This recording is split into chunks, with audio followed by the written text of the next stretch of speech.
right. Hello, everyone, and welcome to Slashdot Media's SourceForge Podcast. Thank you all for joining us today. I'm your host, Bo Hamilton, Senior Editor and Multimedia Producer here at Slashdot and SourceForge, the world's most visited software comparison site where B2B software buyers compare and find business software solutions. Joining us today is Alex Elias, the founder and CEO of Qloo, a really fascinating cultural AI company that is decoding and predicting consumer taste across the globe. Alex, welcome and thanks for joining us here with our first podcast.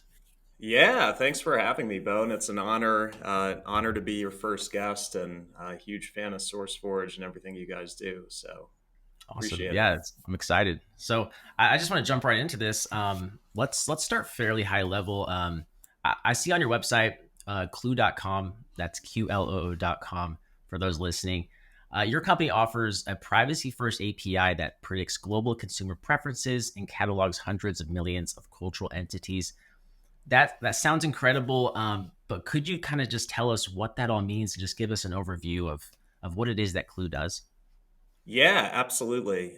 So at a very high level, if you think about all the ways in which tastes are currently being predicted and cataloged, it's usually part and parcel or a small part of a large consumer service. You think about Spotify in the world of music. You think about Netflix in the world of film and TV. They've actually come around and become a customer of ours. But then there's all these other areas like OTA with travel, Expedia, etc. And one of the challenges over the last decade plus that we've been operating and when we started building the company is that a lot of that exists in these silos. And developers, if they want to kind of build in an understanding about taste, particularly in this new AI era, it's very hard to come by that sort of data while respecting privacy. And so what Qloo has built is essentially this massive kind of globe spanning database of cultural entities with a very kind of deep conceptual understanding of what exists. So think all the music artists globally, every restaurant and hotel around the world. Think a massive kind of catalog and database that we build and normalize. And then on top of that, we have a lot of AI around generating kind of inferences about taste given totally anonymized input context. So that's a mouthful, but at a very high level, what Qloo's built is what we believe is the most nuanced understanding of sort of consumer preference and taste across these areas that matter. You know, the traditional media categories, all the way over to travel, consumer brands. And so, what part of what makes us unique is just the breadth, the fact that we have built this in a systematic, kind of normalized way that can generate predictions across all these different categories, and the fact that we fundamentally empower developers to kind of build products on top of our stack. So, super excited to be here. We've been building this a long time. We just recently had an article that came out that was the first one that sort of name checked our age and said how a 12-year-old AI company did this and that. So yeah, we're thrilled and we're in it for the long haul. Right on. Okay, yeah, 12 years old. Um, yeah, you guys are the old group in the. I feel like there's been a lot of AI startups, right? So you guys are kind of like the old guys in Right. the room. Yeah, it's not long in human years, but certainly in Yeah. in software and AI years, it's yeah, it's Okay, it's so it's amazing. you guys are essentially taking large data sets and sort of connecting the dots to find meaningful connections and solutions. Um, Yep. that's really interesting. Now, I understand you have a legal background, having completed your JD at NYU Law School. And you mentioned you had to focus on internet privacy. Could you kind of walk us through your background a little bit and how it ultimately led to Clue? Yeah, so in many ways, Clue began even before law school. The sort of the Netflix prize competition, a lot of excitement around building recommendation engines in the late aughts. That's something that caught my attention. I'm a huge kind of culture file. I play the saxophone and the piano, and I love mid-century Italian cinema. We've lived in New York City for 17 years. Obviously, loved indulging in the culinary culture there.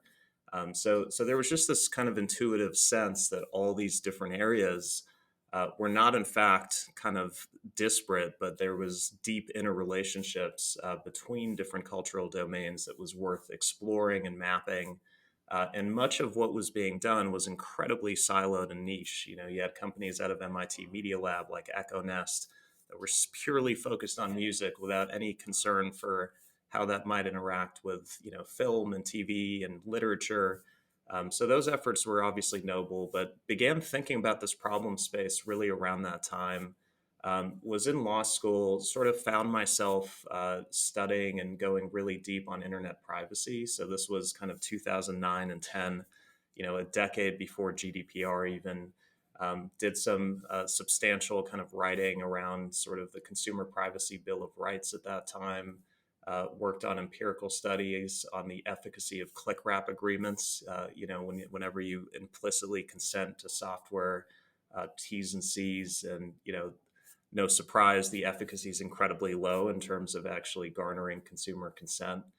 So these were things that were percolating in the background. It's largely what I focused on in law school. And actually, we started Qloo towards the end of my law school career. So we raised capital while I was finishing my JD, ended up completing it.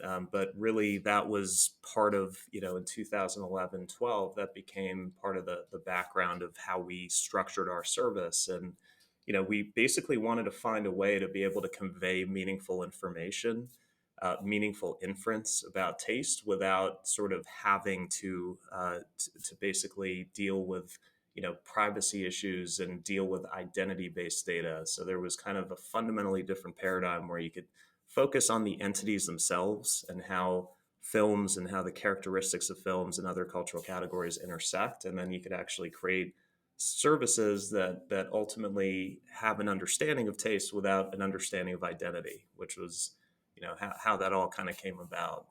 So yeah, sort of played on different strengths. Yeah, I love that you have a background in privacy because I feel like that's an issue that's so neglected, nowadays, especially in the Right. tech industry. Um, Totally. yeah, and I want to circle. We're going to circle back around to the privacy. I'm curious. So you mentioned your company was founded in 2012. Um, Obviously, a lot has changed in the AI industry since then. I know consumers, especially and businesses as well, are certainly much more aware of AI than they were 10 years ago, let alone 12 years ago. Um, could you talk a little bit more about how Clue has changed over the years since when it was founded? Yeah, absolutely. We've had some dramatic changes over the years. Never in our core focus, so we've always been focused on this very specific problem space.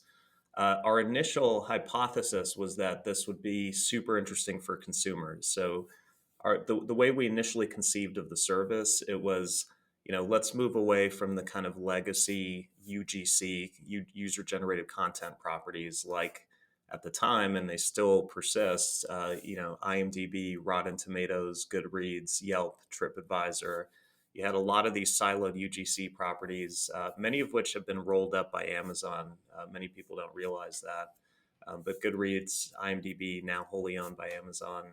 But our hypothesis was that it would be interesting to have a service that was that could cover all these cultural domains, empowered people to sort of understand the implications of their taste, and didn't rely on an ad-centric model. So actually was ultimately only achieved success if there was a valid recommendation that led to affiliate revenue.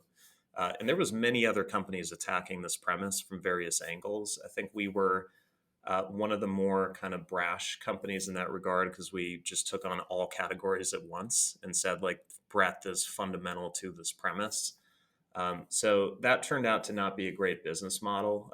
Affiliate revenue is incredibly slim, and even when you have success in converting, there's no guarantee that click path and so on is what leads to it. So we basically ran with that model for a while. We accumulated a lot of useful, kind of anonymized, a very interesting first party corpus of data, not only in structuring the entity intelligence themselves. So we sort of developed a rigor around mapping the genome of all the different entities, and so be it a fashion brand, a music artist, a movie. So we started developing really interesting IP just around the structured entity data, but also this kind of cross-sectional preference data that we were mapping. And it wasn't until 2015. So we ran with that model for years, got into the seven figures of registered users, but never really hockey sticked as far as the UGC proposition. And then around 2015, and I think this is declassified now, but we had a very senior product manager at kind of leader at Twitter at the time reach out and say, "Hey, I'm a huge fan of the Qloo app."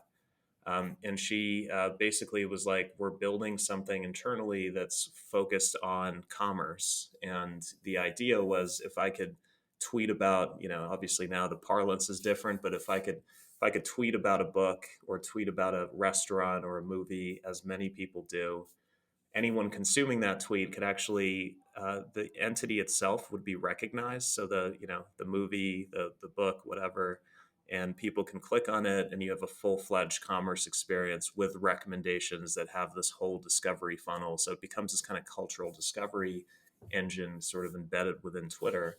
It's a very bold effort. We were partnering with them. We developed, started building over the course of a year, sort of very high scale, and so it was really the first time we realized there's a big model here in sort of externalizing our service as an API. One of our early shareholders is the loud tech voice Jason Calacanis, who's been with us kind of from the start, and he always saw it this way. To his credit, he was like, there's got to be an API that could just do this across a bunch of categories and empower developers. So we ended up. So then what happened was leadership changed at Twitter. They ended up shelving the effort in favor of kind of customer support. So like having, if people complaining to United Airlines about a flight and creating SaaS around that. So they pivoted dramatically, which at the time was a pretty devastating blow to us. But the silver, because it was incredible, we were at the 11th hour of deployment. I mean, we really scaled this proposition to the moon. But the silver lining was we now had enterprise grade, highly scaled, sort of externalized APIs that could do awesome things. Like people could build on top of this now. So we basically, took that premise and then started taking it to market. And the first few years were very challenging because there was a ton of identity data everywhere. So from 2015 to about late 2018, we were sort of a hammer, whatever that expression is, about a hammer in search of a nail, or probably, there was basically, or a nail in search of a hammer. I don't know which way it is, but there was basically a lot of companies that hypothetically could benefit from our kind of probabilistic AI that could generate inference about taste, but they had amazing first party joins, deterministic joins about people's identities. So they could actually predict where, you know, Alex or Bo, what kind of auto loan we applied for, using a third party service to actually broker that identity based data fundamentally without us knowing anything about it. And so everyone was selling data in that era that was actually identity based. And so it was very hard for us to go in and be like, hey, you should rely on sort of this informed probabilistic kind of inference from our AI when they're actually getting like direct identity joins. And then of course, GDPR happened, consumers got a little smarter about consent. CCPA happened, cookies started being deprecated. This is all over the course of kind of 2018 to today. And so all of a sudden, there's been a decimation of this kind of freewheeling identity data flying all over the place behind the scenes. And companies suddenly realize we've got nothing but our first party data that we have the real kind of consent frameworks around and rights to. And we have to figure out a way to be able to infer interesting things about people without betraying their identity. And so in this new landscape, Qloo's found enormous success in terms of just enriching in a totally anonymized way, just being able to enrich the kind of probability guesses around people's taste given some input kernel, like a small amount of sparse anonymized input data. So that's been the full journey. And now there's a whole new landscape ahead, which is super exciting with the AI space generally.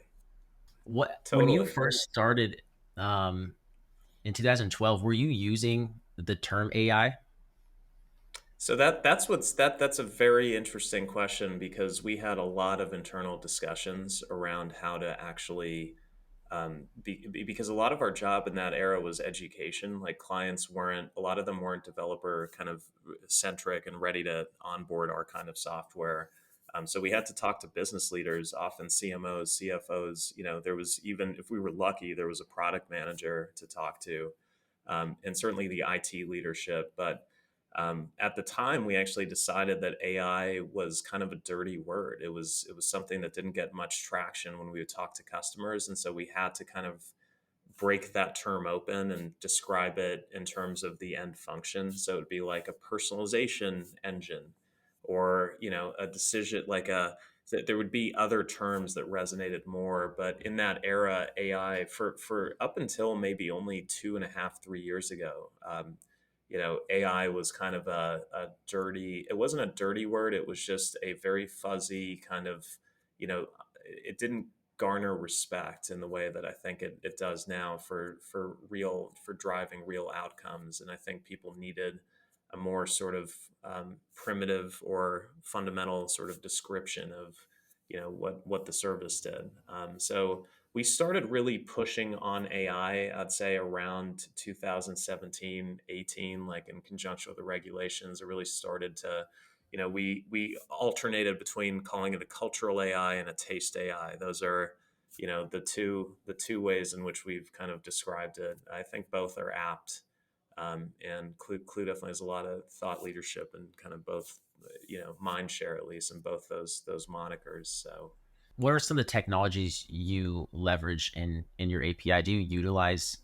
I imagine back in 2012, you were utilizing a lot of the large language models or generative AI services. Do you use those services nowadays?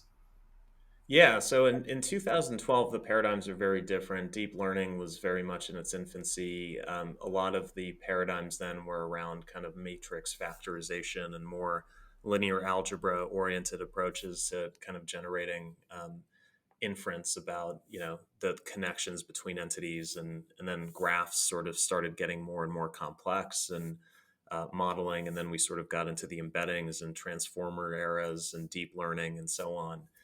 And we've benefited from all those waves because every sort of AI paradigm offers different opportunities and benefits, and we tend to actually leverage them all. There's never we don't sort of deprecate old methods. We sort of add to our different model, our kind of all the different models we run.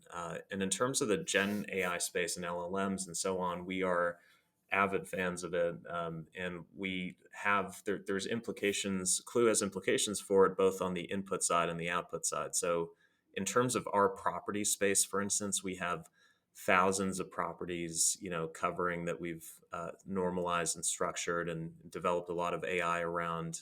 So everything from, for any book in print, knowing the setting, the plot, the characters, a movie, we understand the music in it, the kind of this, the micro genres of music. And if there's a jazz club that's a merchant ID, an actual physical location, we conceptually understand that music genre links to X, Y, and Z music and so on. So there's a lot that language models have helped with in terms of bolstering that foundational corpus we have. So elaborating on it, like we've been able to discover new micro genres running kind of LLMs against all our existing corpus and learnings, and been able to create directed graphs that show how there might be interesting relationships between entities. But the real opportunity for us is that the language era we're in right now, where we kind of see language as the greatest interface over data.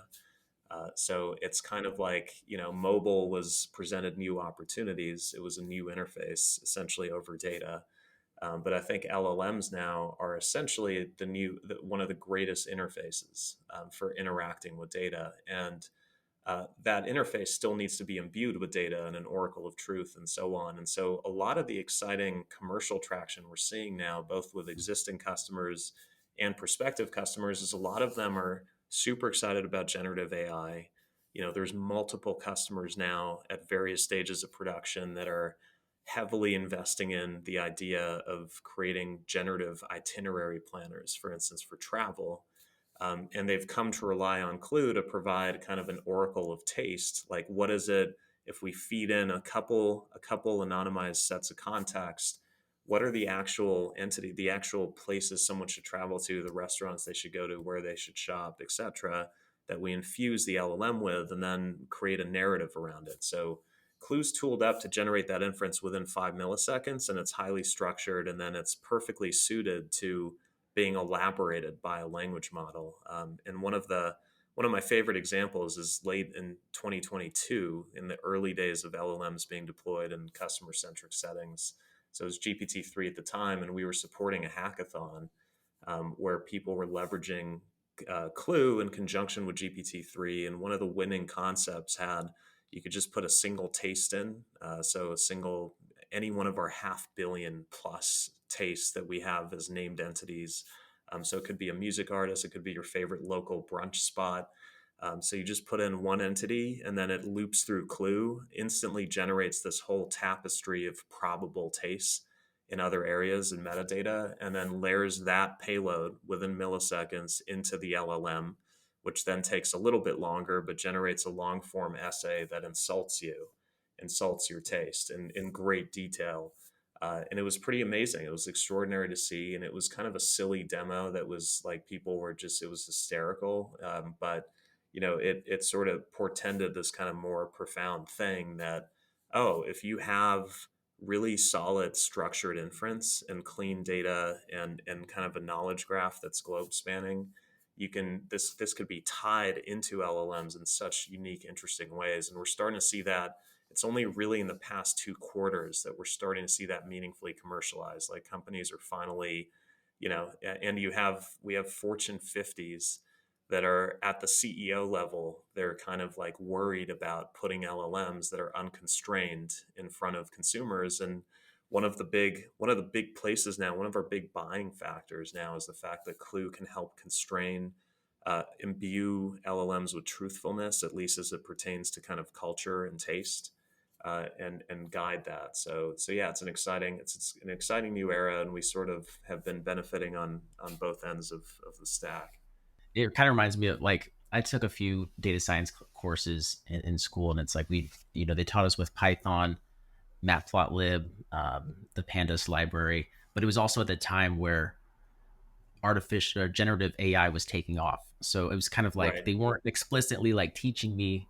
They're kind of like they stay weary of it, right? Right. But I was using it, to kind of see what worked, what didn't, and I was able to become more efficient in certain areas. Um, That's awesome. yeah, so I Yeah, imagine I mean, you. Copilot and all the implications for just productivity are just enormous. It's a really exciting era to be building things, because a lot of rote things that are not particularly interesting in terms of knowledge work are being automated. And I think that actually liberates a lot of it allows for, certainly on our team, there's more thinking happening, ironically, which is great. I love that. Yeah, yeah, because it's not just like automated automation and job replacement. Totally.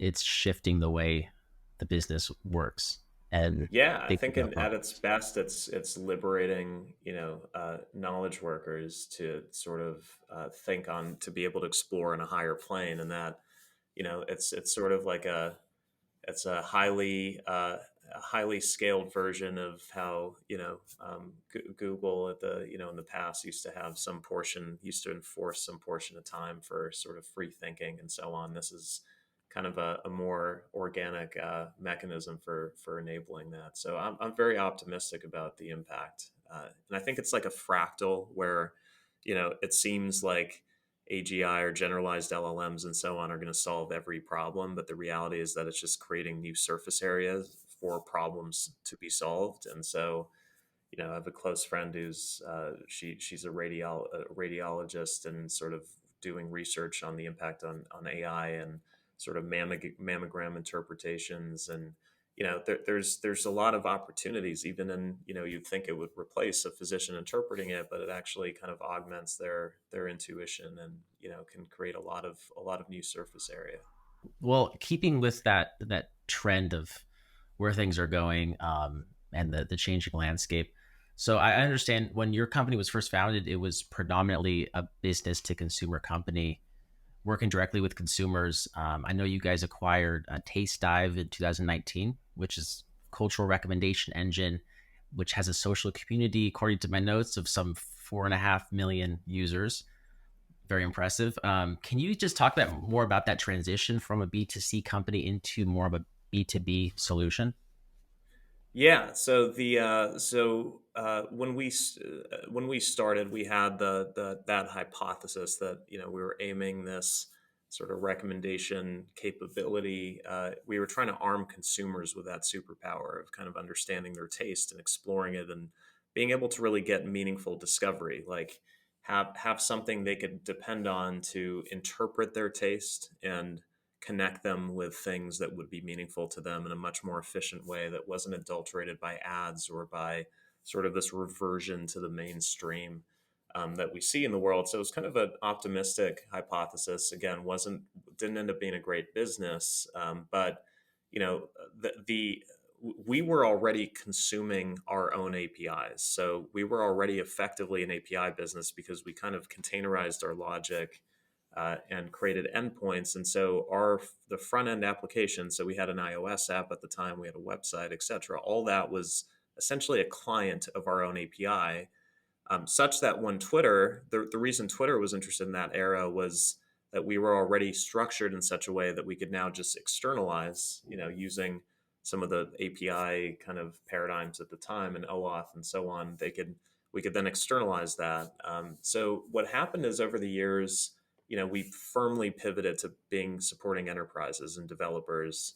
And we never lost our passion for the consumer problem here. Like that's really that was kind of the foundational like motivator of myself personally, of our founding team, kind of starting the company, was trying to solve that problem for individuals. And of course, there's the argument that by empowering enterprises and other developers, we're kind of implicitly solving it in more of a B to B to C way. But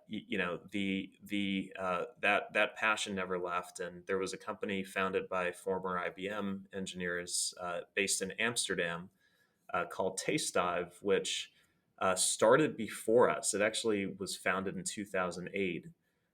And I'd become a user over the years. So part of what led to my passion is like, I kind of needed, the Qloo app was no longer consumer facing. And so I wanted a place to be able to catalog. And so I became enamored with the community in it.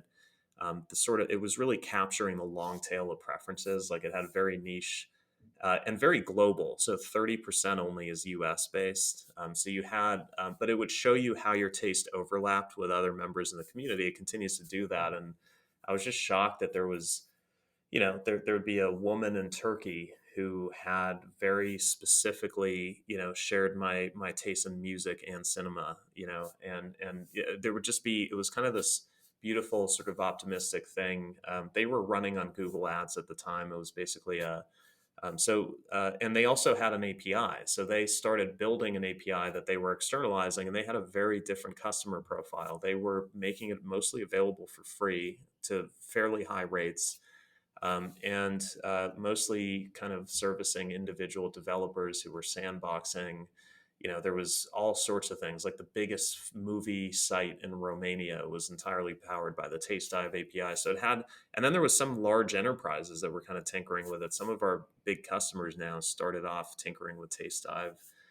So we decided to, we had discussions with their founding team and some of their investors, and ultimately decided to acquire them, and with really the intent of continuing and expanding. So we've been steadily expanding Taste Dive. We have some really exciting things coming to it. We expanded the category coverage and now covers places globally in addition to the media categories. Expanded it to podcasts, which it wasn't covering before. And we removed all advertising, so it's completely ad free, completely free to use. And yeah, so it's super exciting. It's one of the most symmetrical cross-domain panels. So the taste inputs that are being generated are very explicitly in a highly structured way connecting the worlds of music, film, TV, dining, podcasts, literature, etc. It's like the average contribution on that platform. There was a stat we pulled a little while back. It was like 42.7 signals per capita, spanning at least 3.8 data domains. So it was kind of like it's an unparalleled. It's wholly owned by Qloo. It's something that we train on those joins between entities, so nothing to do with consumer identity. You could use Taste Dive totally anonymously. There's purely we're purely interested in kind of how these nodes, these different cultural entities, interrelate. So I think that's given Clue a big competitive advantage from a modeling standpoint because we have this very proprietary corpus in addition to all our other sources that helps us continue to refine, particularly the long tail of tastes and the cross domain associations. Yeah, have you used, like, I'm curious more about like your clients. I noticed you work with PepsiCo, you've worked with Universal Music Group, Netflix. I saw Samsung, a lot of really recognizable global brands. Is there an industry or industries that you think could benefit most from Clue? Yeah, I think there's quite a few. One of them, I think, financial services is already leveraging it. There's some big firms using it, and I think they have a huge amount to benefit from because they have this really interesting kind of nexus of transactional data. They're heavily regulated. They're very privacy focused. There's very little they can do with their data, and so Clue can uniquely, given very sparse inputs, help them enrich at a merchant level and to like understand, go from just understanding where people spend money to what their tastes are across all categories. And when you look at your average very large kind of global financial institution that's spending billions in marketing, just the marketing efficiencies and actually understanding at a granular level what tastes look like across their categories are enormous, let alone driving rewards and spend for travel and things like that. I think travel generally has been a big beneficiary of Clue. You think about a global hotel group that has, they're really relegated now to their first party data. And so all they really know is like where people have traveled in the past and what hotels they might have spent money at and so on. And to be able to enrich that anonymously to this kind of 360-degree view of where people might want to travel and transact and what events in a particular geolocation might be most appealing to, send offers out for that hotel. There's just huge bottom line impacts when you do very basic things like tying Clue into a CDP or CRM and helping decision, what offer goes to whom, etc.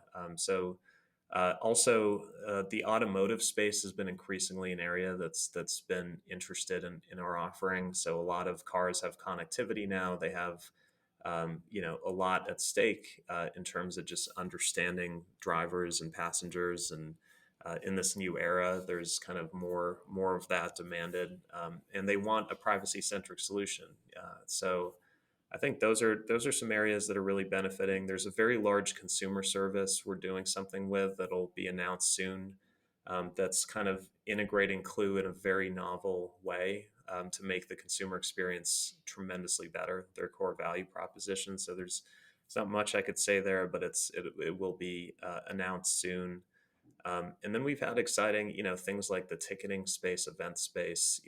There's an ephemerality to that good. Events come and go. They're highly taste focused.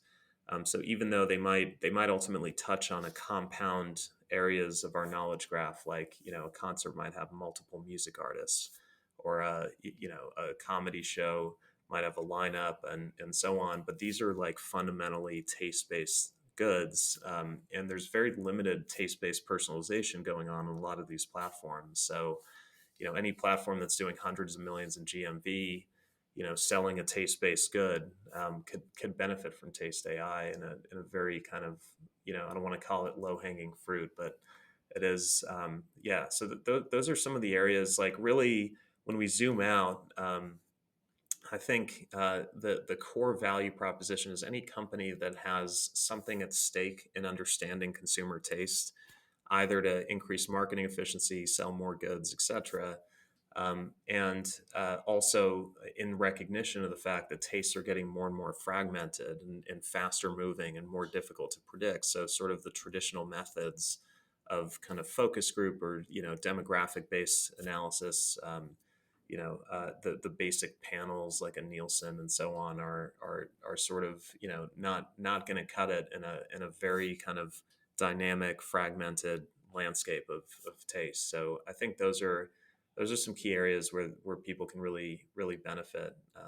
And the other one is really like companies that are siloed in one area of knowledge and they have something to gain. So like Netflix knows about the content it distributes and they're interested in expanding their knowledge to other areas, like what music is most relevant to various audiences and various entities they cover, even what film and TV shows out of network. So like content acquisition decisions like licensing, what to bring into their network, but moreover even things like fashion tastes based on TV viewing habits for their merchandising team to do better endorsement deals and bring on. There's a lot at stake in kind of understanding consumer taste, and I think that's really where we end up playing a role. Interesting. Yeah, those are some great examples because when I first was trying to visualize what an area, an industry that Qloo would be perfect for, I was thinking of maybe a coffee chain, helping them curate a music playlist for a cafe, or even help curate maybe featured beverages based on the So we've location. done that exact. The Clue literally powers for a major QSR company what music plays where, and I'd love to take you through. We should sit down with the API one day, and it's just so fun to punch in random coffee shops in Japan versus parts of Paris versus, and just see how the music tastes.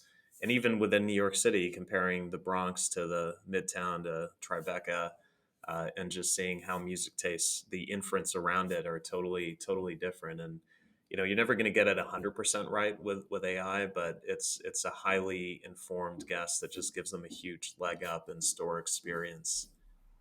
So Interesting. yeah, Yeah, because it's yeah. When I think of a coffee shop, I'm like, I there's something to be said about a coffee shop that's like the same everywhere you go, but right, I find myself gravitating towards a coffee shop with its own like persona and personality. right.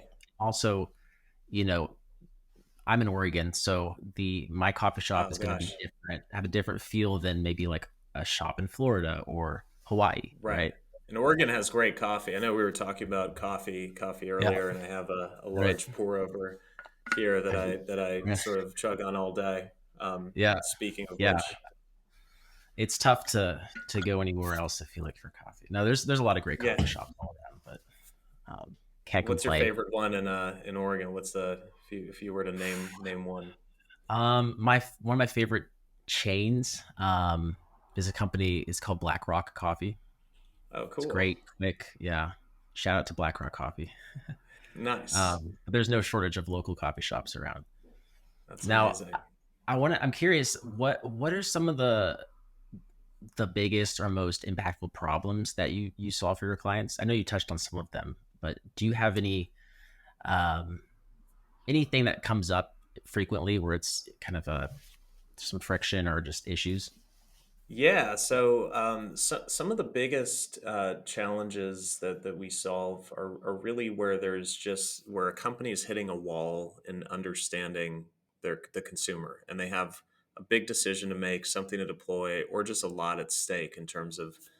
So we had recently an energy company that was basically looking at installing electric vehicle chargers at all their gas stations. And they just kind of hit a wall. They had major consultants brought in, they had major research firms, and hit a wall in terms of understanding where consumer taste would be such that you have the Tesla owners, the Rivian owners, et cetera, that would.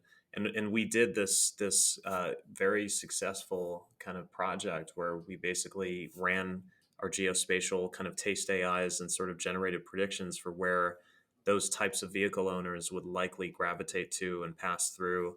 It was a very novel extension of our AI, but it had a big impact in that decisioning.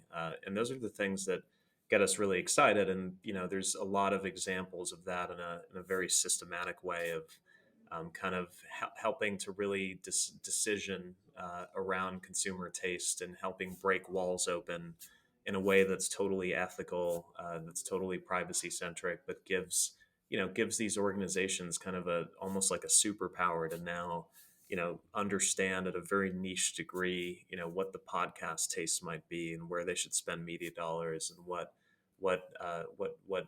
item or travel or anything in their inventory they should present when. So yeah, there's been a lot of that kind of impact. And we work with JC for instance, which is the largest out-of-home billboard company in the world. They have over 1.5 million billboards around the world. They have an amazing data apparatus internally. They bring in so many data sources, even from IBM with weather and all these different sources. And it was really amazing to see them kind of since a few years now. They've been deploying Qloo to basically, so despite all the data that they've collected and gathered, and there was just something that was kind of unique to the Taste AI, where translating specific locations of billboards into granular tastes and everything from TV shows, that forthcoming television programs that people would be most likely to want to consume in those areas, to this very specific fashion tastes that vary block by block in Manhattan, and so on. And so the Taste AI Qloo was able to kind of imbue it with kind of that understanding that had a big bottom line impact for their business, particularly because more than 13% of their signage is digital. And so they could do real time bidding and personals. There's really a real time decision as to what is shown. So those are some cool examples. We've been kind of extending the AI. There's a really exciting new kind of capability around generating joint. So being able to pass in two sets of context and explore the overlap between tastes. And there's huge implications in certain industries, as you could probably imagine. So yeah, we're excited about that as well. Sure.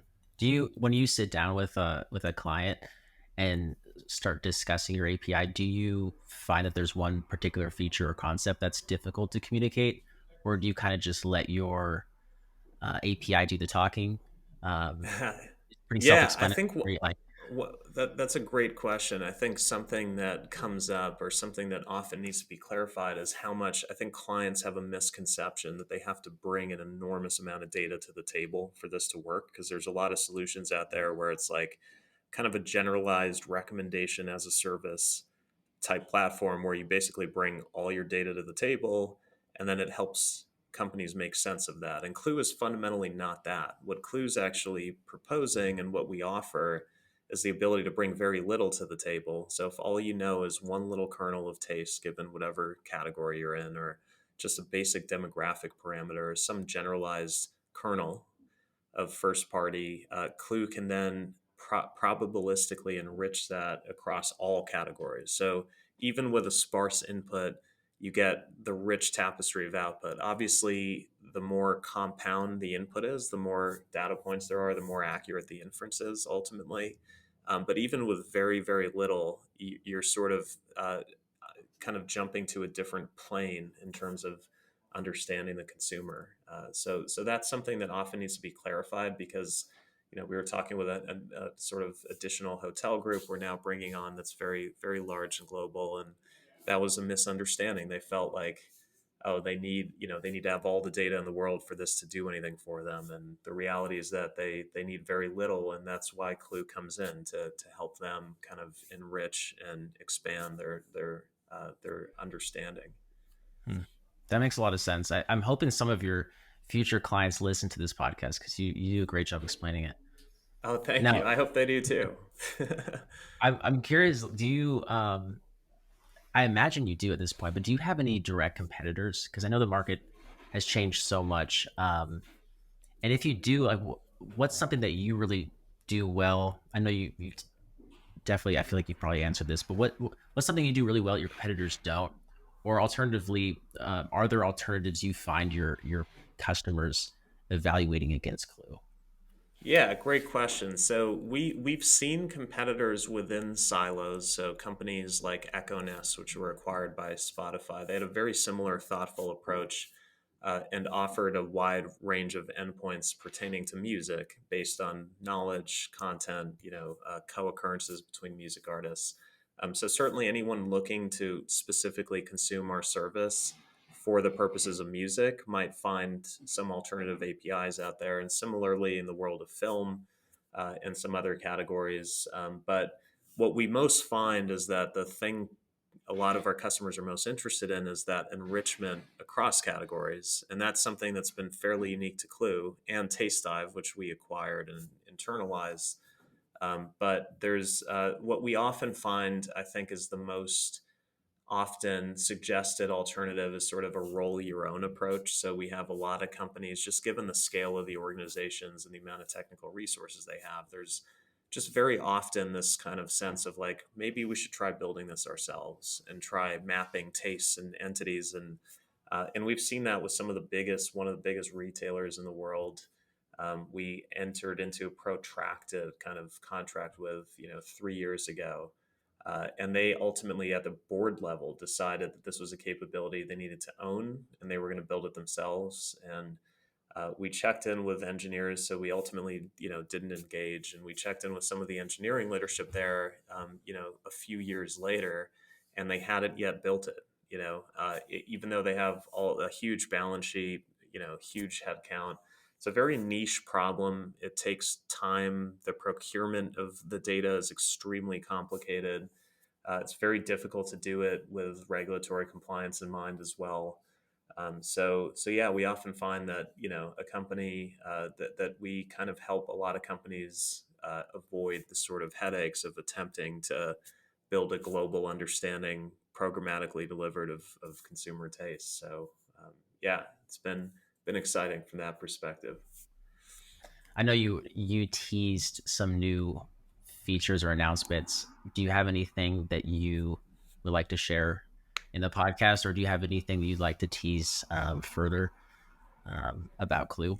I have to Yeah, ask. so Yeah. I do think so that idea of kind of comparing tastes and bringing multiple tastes into account has huge implications for consumer facing applications. So there's even like a large sports ranking for, so think like the handicapping, these types of things. They have a highly scaled app. They're actually using it for sort of a matchmaking application. So there's definitely implications there where we're going from single player mode of here's a set of context and generate inference to multiplayer mode where it's like here's multiple sets of context and show us the overlap. And then the other major product feature really is that we realized in many of our conversations that many customers are not yet at a point where they need this at programmatic scale. Programmatic scale is what I would consider to be more than a million requests per month, for instance. And some clients have provisioned 5 billion requests per month, but